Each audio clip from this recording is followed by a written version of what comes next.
ara mai rā tēnei uri o Ngāi Tahu, hei kai hautu hou o te kaunihera taiao ki Waitaha. Did you ever believe that from being a deputy to becoming the chairman and also the first Ngāi Tahu to be appointed to the role? Well, really, no. But like a lot of things in my life, I probably didn't expect a lot of the things that I've done. Lots of great aunties and uncles and elders in our iwi have always been there for me and always pushed me along, and for sure that's what really drives me to be in this role.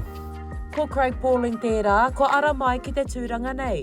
No te tau 2021 i tuātea ia hei kai kaunihera. Nā wai rā i riro i aia te turu o te kai hautu tuarua i te tau 2022. Engari ko tāna, he haerenga roa ki te riro i tēnei tūranga. The first time I stood, I didn't actually get elected, I missed out. So I stood again and got on in 2019.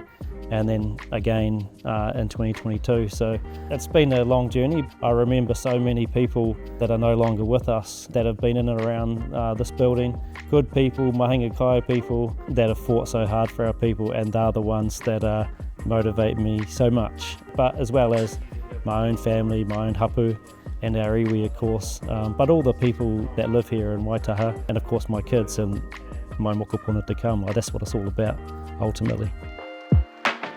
E mōhio ana a Pauling ki ngā wero nui o te wā.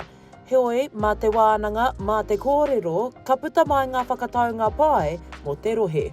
We've got massive challenges ahead of us, of course, especially with some of the things the current government is putting upon us. We've pushed back pretty good, I think, on the Ngāi Tahu representation thing recently. That was good because that sets the sort of track for the next generation, really, of aspirations for how we manage our taiao. So that's a really big current challenge.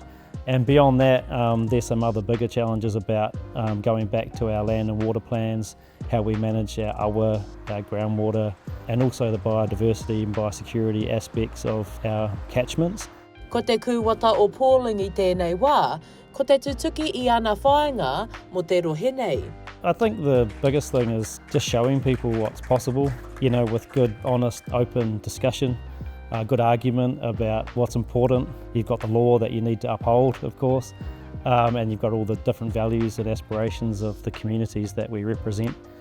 People who know me know where I sit and my bottom lines in terms of our taiao and wanting to see especially our Indigenous flora and fauna, be thriving in our home here in Waitaha. It's not something that's always been at the top of the list. Ka nohoa Pauling ki tēnei tūranga, tai noa ki te oke topa 2025. Shakayla Andrews-Alapaki, Tahu News.